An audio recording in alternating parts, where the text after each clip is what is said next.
লোকসভা ভোটের আগে ফের বালুরঘাট বিমানবন্দর নিয়ে লোকসভার সংসদে সওয়াল করলেন বালুরঘাটের সাংসদ সুকান্ত মজুমদার। বালুরঘাট শহরের প্রবেশ মুখে মাহিনগর এলাকায় দ্বিতীয় বিশ্বযুদ্ধের সময় সামরিক প্রয়োজনে ব্রিটিশরা বালুরঘাটে একটি অস্থায়ী বিমানবন্দর তৈরি করেছিল। ক্রমেই তা বন্ধ হয়ে যায়।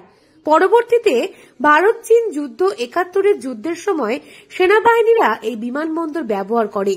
এরপর 2015 থেকে 16 দিকে রাজ্য পূর্ত দপ্তর থেকে প্রায় 11 কোটি টাকায় বিমানবন্দরের সমস্ত পরিকাঠামোর কাজ শুরু করে। 2017 শেষে প্রায় কাজ শেষ হলেও আজ অবধি বিমানবন্দর চালু হয়নি। সভাপতি মহাশয়, আমি বালুরঘাট এয়ারপোর্ট নিয়ে মাননীয় মন্ত্রীর দৃষ্টি আকর্ষণ আপনার মাধ্যমে করতে চলেছি। কয়েক বছর আগে এয়ারপোর্ট অথরিটি অব ইন্ডিয়া 1 টাকার বিনিময়ে রাজ্য সরকারকে বালুরঘাট এয়ারপোর্ট দিয়ে দেয় এবং সেই বালুরঘাট এয়ারপোর্ট ডেভেলপমেন্টের ব্যবস্থা রাজ্য সরকারকে হাতে দেয়। রাজ্য সরকার সেই এয়ারপোর্টকে ডেভেলপমেন্ট করেছে এবং এয়ারপোর্ট চলাচলের জন্য রেডি আছে, কিন্তু রাজ্য সরকারের তরফ থেকে উপযুক্ত পদক্ষেপ না নেওয়ার জন্য উড়ান স্কিমের অন্তর্ভুক্ত হওয়ার পরেও বালুরঘাট এয়ারপোর্ট থেকে কোনো ধরনের ফ্লাইট উঠছে না। প্রসঙ্গত, বালুরঘাট বিমানবন্দরে 152 একর জমি রয়েছে। ওই জমির মধ্যে 1380 মিটার রানওয়ে রয়েছে।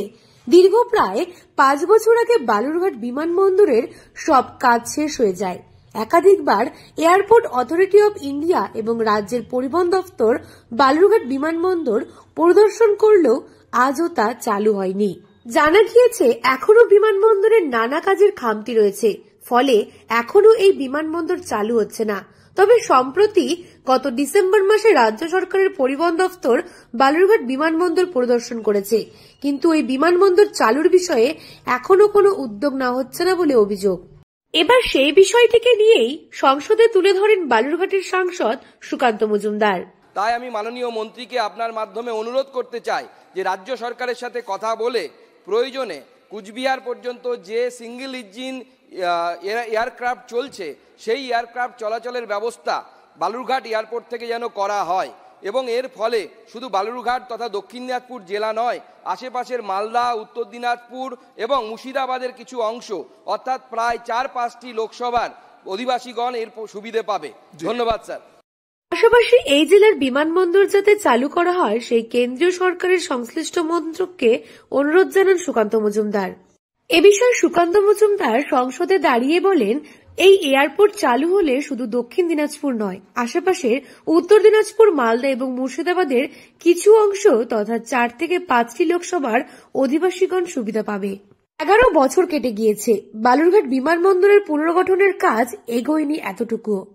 পরিবর্তে গজিয়ে উঠেছে বড় বড় আগাছা ও জঙ্গল। মরণাপন্ন সেগুলো রোগী, সেগুলোকে দিয়ে যাওয়া খুব অসম্ভব হয়ে যায়। অতএব প্লেনটা আমাদের খুব দরকার। শুধু বালুরঘাটবাসী না, ব্যবসায়ীরাই না, আমাদের জেলাবাসীও উপকৃত হবে। তৎসব বালুরঘাটে আসলে অনেক সময় বাংলাদেশ থেকে লোক এসে চিকিৎসার জন্য বালুরঘাট থেকে ব্যাঙ্গালোর হোক, দিল্লি হোক, বোম্বে হোক, কলকাতা হোক, সেখান থেকে যাতায়াতের দুর্গম পথটা সুগম হয়ে যাবে। এটা আমরা আশা করি অবিলম্বে চালু হোক।